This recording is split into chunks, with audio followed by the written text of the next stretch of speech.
Selamat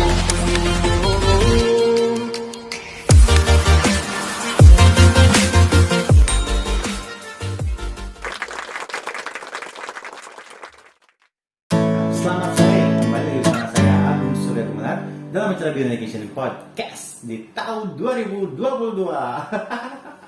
Semuanya selamat ya kepada teman-teman semua yang sudah sukses menjalani di tahun-tahun lalu, sudah ada peningkatan mungkin, atau sudah yang tadinya belum berkeluarga sudah berkeluarga, atau impian-impian satu persatu mulai terwujud gitu kan. Jadi kita harus tetap optimis bahwa di 2022 ini kita akan selalu menjadi orang-orang yang memang selalu mengedepankan usaha dan selalu semangat untuk menjalani kehidupan ini meskipun badai pandemik belum selesai. Masih ada ini adanya Omikron. Mudah-mudahan teman-teman semuanya dimanapun Anda berada, viewers semuanya, Bioeducation semuanya yang berada di Indonesia, dimanapun Anda berada, selalu tetap semangat dalam menjalani kehidupan. Dan seperti biasa pada siang hari ini kita selalu sharing-sharing di Bioeducation Podcast. Kita selalu sharing-sharing tentang materi parenting, coaching, dan motivating. Ada juga sesi pendidikan, dan ada juga sesi yang selalu yang terkenal nih akhir-akhir ini, yaitu adalah sesi Q&A atau question and answer. Jadi teman-teman semuanya yang sudah mendapatkan video-videonya, terima kasih. Kemarin juga sudah ada yang diberitahukan bahwa videonya udah tayang nih gitu ya. Terus sangat mengejutkan bahwa jawabannya saya akan menonton lagi terus menonton untuk video-video selanjutnya. Jadi kalau misalnya ada yang mau bertanya, silakan kita akan bahas langsung di video. Karena dari kemarin saya lihat beberapa pertanyaan yang baru lagi. Mungkin lagi pada sibuk ini ya, lagi pada sibuk liburan ini.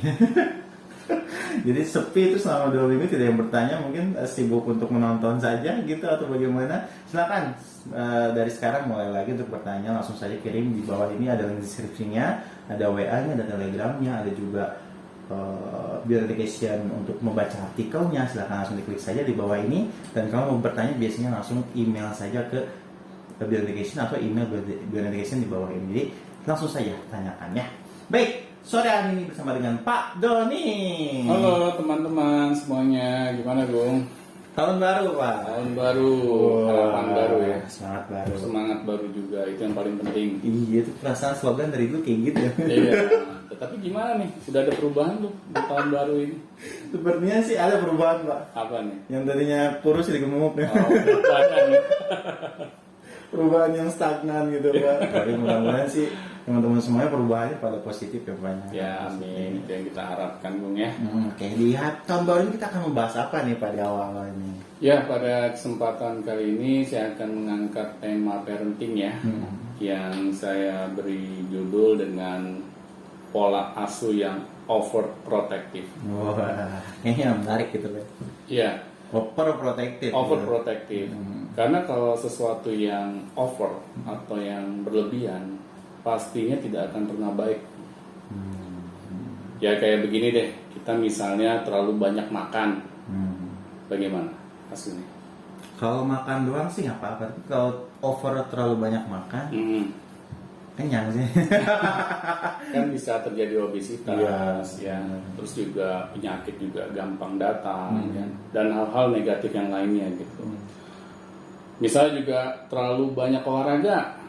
Padahal olahraga kan baik ya. Iya betul. Tapi kalau terlalu, biasanya akan memberikan dampak apa? Yang negatif juga ya. Nah, seperti apa contohnya? Itu tuh yang almarhum siapa tuh namanya, yang tiba-tiba habis olahraga langsung meninggal. Nah, itu kan efek yang paling ininya ya, paling parahnya gitu. Iya. Tapi kan biasanya kalau tidak sampai menimbulkan kematian ya, biasanya kan kita akan gampang mudah cedera gitu. Iya, gejala-gejala lain muncul. Jadi yang sifatnya terlalu itu tidak pernah baik. Apalagi kalau ini kaitannya dengan pola asuh. Pola asuh yang overprotective. Kalau protektif dong nggak apa-apa kali ya. Protektif harus.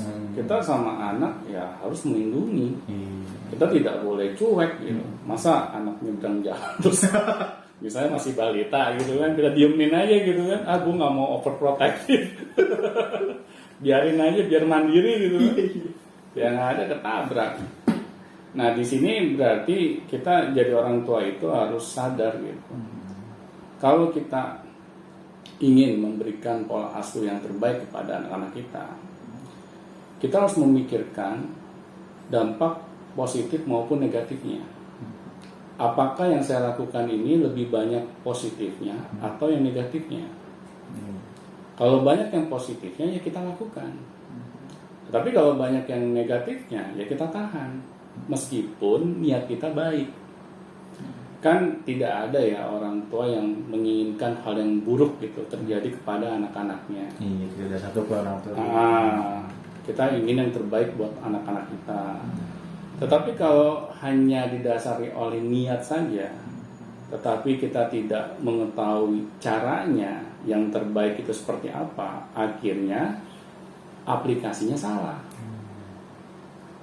Dan ini dampaknya bukan pada saat anak kita ini ya, di usia-usianya saat ini gitu, tetapi akan berkorelasi dengan masa depannya, Bung. Jangka panjang berarti. Jangka panjang. Overprotective ya. Iya. Yang pernah saya bahas sebelumnya gitu ya. Yang namanya kita merawat anak itu seperti kita merawat tumbuhan yang harus kita benar-benar perhatikan gitu. Ya kayak tumbuhan aja ya, kalau kita asal-asalan gitu ya dalam merawat mereka gitu. Misalnya kita tidak pernah memberikan pupuk, kita tidak pernah memberikan air, kita tidak melindungi mereka dari hama, akhirnya kan tanaman akan mati.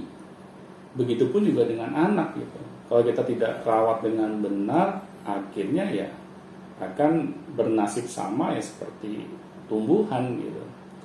Nah, berarti di sini pola asuh yang tepat itu sangat diperlukan gitu pada anak-anak kita.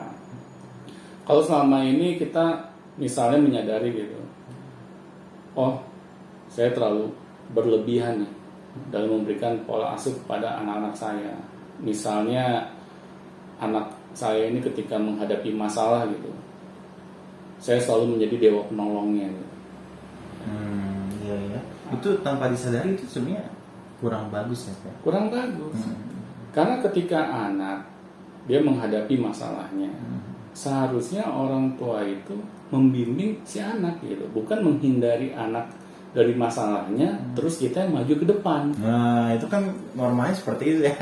Nah, bukan normalnya sih, banyak ditemukan di masyarakat seperti itu. Benar. Ketika anak punya masalah, orang tuanya maju. Iya, orang tuanya maju. Menyelesaikan gitu ya. Akhirnya ya jujur aja ya, anak kita ini menjadi anak yang tidak berdaya, menjadi anak yang manja.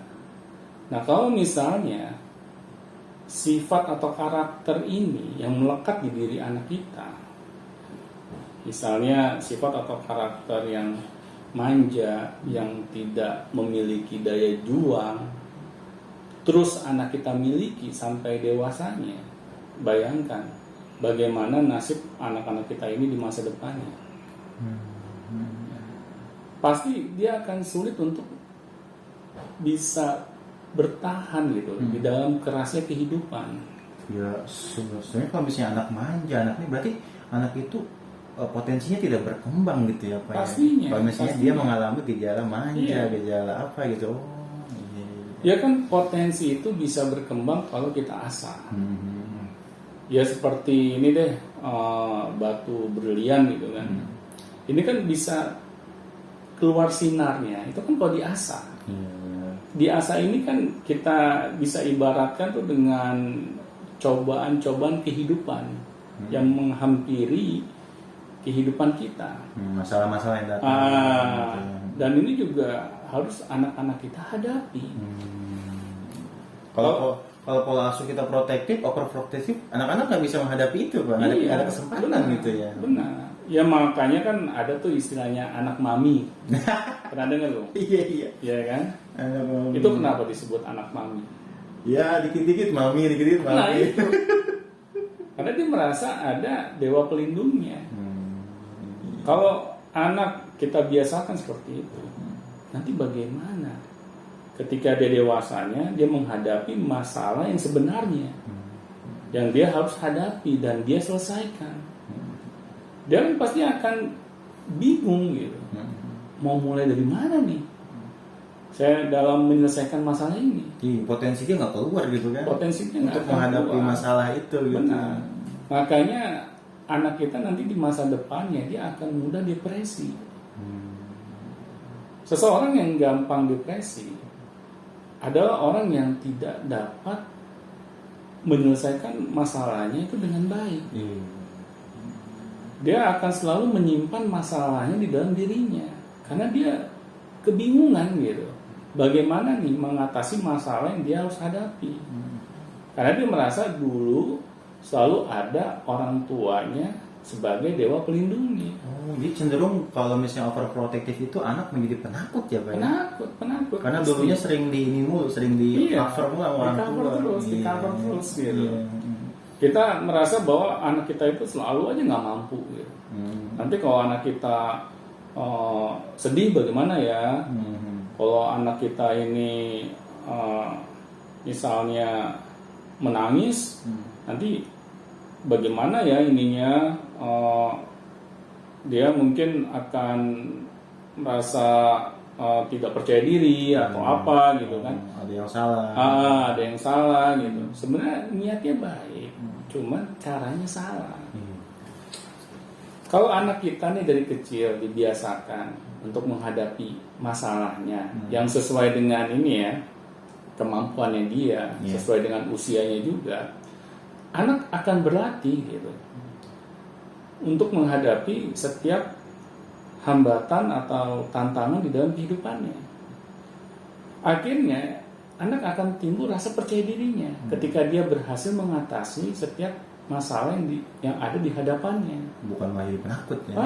Bukannya dia jadi penakut, terus dia malah melarikan diri dari masalah karena orang tuanya selalu ini yang mengcover setiap kendala yang ada di dalam kehidupannya. Nah ini yang kita sebagai orang tua harus benar-benar memikirkan gitu. Kalau misalnya kita sudah terlanjur memberikan